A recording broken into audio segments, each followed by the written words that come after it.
Dans l'époque actuelle, le mot islam a trop souvent été associé par les médias à des images de mort, de meurtres, de terreur et de suicides kamikazes qui impliquent des terroristes. Pourtant, si les gens savaient ce que signifiait vraiment l'islam, ils n'en reviendraient pas. Oui, ils n'en reviendraient pas de comment ils ont été manipulés autant par les médias que par ces gens qui se prétendent musulmans et qui ont honteusement difformé l'essence du message. De Ar-Risala que nous allons voir ensemble dans l'émission d'aujourd'hui. Ar-Risala en arabe ou l'ultime bonne nouvelle en français.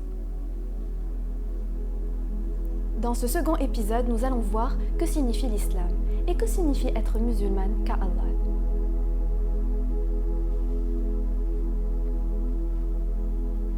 Étymologiquement, philosophiquement et spirituellement, être musulman qu'à Dieu a au moins 3 significations.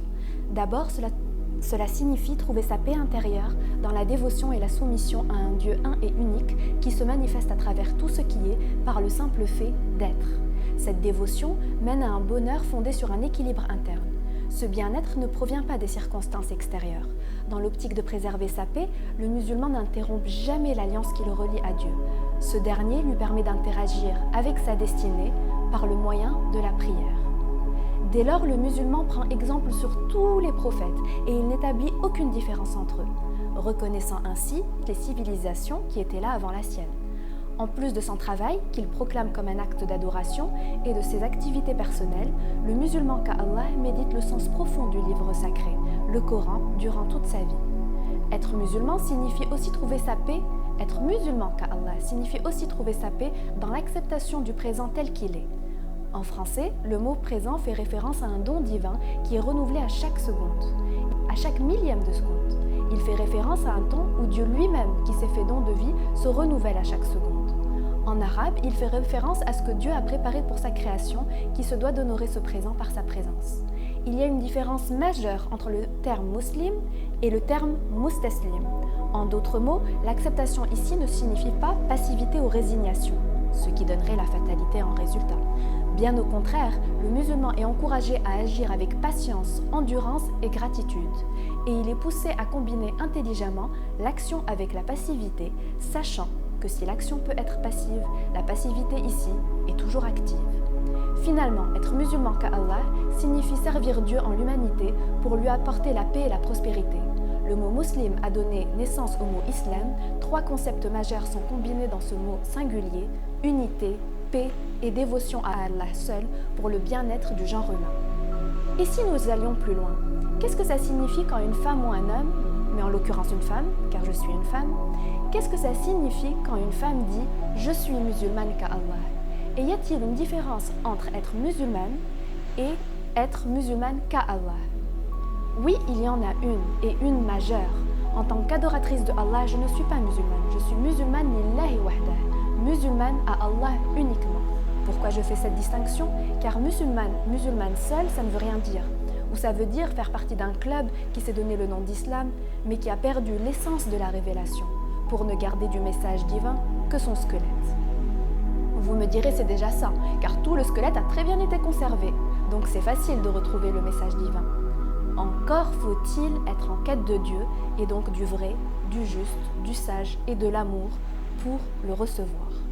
Un exemple d'essence qui a été perdu, par exemple le rappel que le Coran ne parle que d'amour et de compassion, que de guerre pour Allah et donc que de guerre pour l'amour, par amour et au nom de l'amour, car Dieu s'est révélé amour, et que de guerre pour la foi et la patience dans l'espérance. Tout cela a complètement été bafoué. À la fin de cet épisode, je partagerai avec mes téléspectateurs ma méthodologie pour lire le Coran sans le déformer. Donc, quand je dis je suis une femme musulmane qu'Allah, et donc soumise qu'Allah, qu'est-ce que je dis concrètement ? Ce que je dis, c'est que je suis une femme souveraine et libre. Personne n'a autorité sur moi, sur ma vie ou mon comportement, excepté Dieu. Je suis responsable de ma vie et de mes choix devant lui, et lui seul est apte à me juger. Oui, seul mon Créateur est en mesure de juger mes faits et gestes, car lui seul me connaît. Je ne cherche donc que son regard approbateur à lui. Être musulmane, c'est donc un cri féminin et masculin d'émancipation du joug du monde. Je me libère des yeux du monde, et je ne cherche pas, et plus, à me conformer aux attentes du monde, à m'en confiner intérieurement. Seul m'importe le sourire et l'approbation de Allah. Et je l'honore quand je le sers dans ce qu'il est et que je veille donc à rester sa plus fidèle image. Et je ne me pose pas la question de l'égalité entre les hommes et les femmes, car pour moi, ça va de soi. Nous sommes tous égaux devant Dieu, et le meilleur d'entre nous est le plus pieux. Le plus pieux, c'est-à-dire celui qui adore Dieu le plus et qui le craint le plus, donc il cherche toujours la satisfaction divine face à tout. Ainsi, sa bonté n'est jamais variable ou dépendante des circonstances qui s'exercent sur lui, car peu importe ce qu'il traverse, son amour et sa crainte de l'Éternel transcendent et dépassent tout. Il sait que tant qu'il tiendra pour Dieu, et donc pour le juste, le vrai et l'amour au-dessus de tout, il n'aura rien à craindre, car le Créateur de l'univers sera toujours avec lui et auprès de lui, même quand tout semblera se dresser contre lui. Conclusion, quand on n'est soumis qu'à Allah, on se libère des rapports de domination qui peuvent s'exercer entre les hommes. La soumission qu'à Dieu est donc véritablement garante de vie dans la liberté et dans la dignité. Comme je pratique les rites de la dernière confession de l'humanité, on peut dire que je suis musulmane qu'à Allah. Mais pas seulement, je suis beaucoup plus que ça en musulmane qu'à Allah.